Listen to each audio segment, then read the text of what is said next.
Okay. Hi, everybody. Thank You know, you say, Thanks for everything. Uncle Willie, our Lolo Sir signing off. Una natin Diba? siya. Lolo Sir signing off.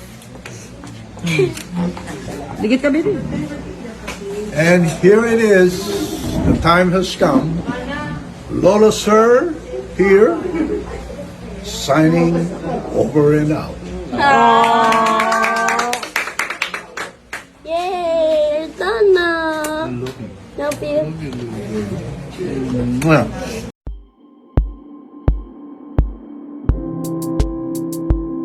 Isang malungkot na balita, nagluluksa ang mundo ng showbiz sa pagpanaw ng batikang aktor na si Ronaldo Valdez. Pumanaw siya sa edad na 76. Sumakabilang buhay na ang veteranong aktor na si Ronaldo Valdez, ngayong araw ng Linggo, December 17. Kinumpirma ito ng malapit na kaibigan ng aktor at ng Quezon City Police District ayon sa ulat ng ABS-CBN. Hindi pa batid kung ano ang naging sanhi ng pagpanaw ng aktor. Siya ay kilala rin bilang ama ng singer-comedian na si Jano Gibbs at Melissa Gibbs. Nakilala si Ronaldo sa ilang pelikula tulad ng Seven Sundays at Loving Someone. Noong 2022 ay naging parte din si Ronaldo ng kapamilya serye na Too Good to Be True, na pinagbidahan nila Catherine Bernardo at Daniel Padilla. Ito ang huling beses na lumabas siya sa isang TV series. Dahil dito labis ngayon ang kalungkutan ng Kathniel, dahil napamahal na sa kanila si Ronaldo na tinuring na rin nilang tunay na ama. Agad naman bumuhos ng pakikiramay sa social media para sa naiwang pamilya ng aktor. Ito ang huling video ni Ronaldo Valdez, kasama ang Kathniel pati na rin kanyang anak na si Jano Gibbs ilang linggo bago ang kanyang pagpanaw.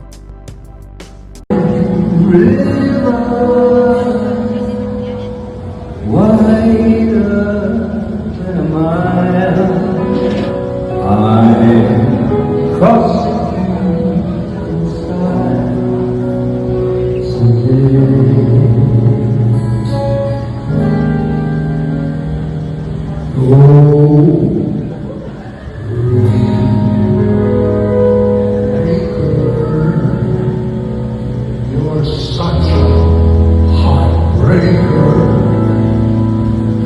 Wherever you're going, I'm going that way. To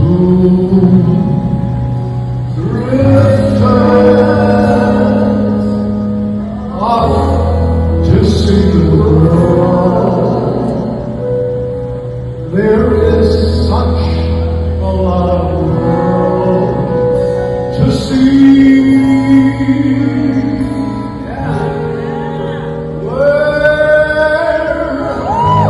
Whereafter the same rainbows end, waiting round the bend. My huckleberry friend, moon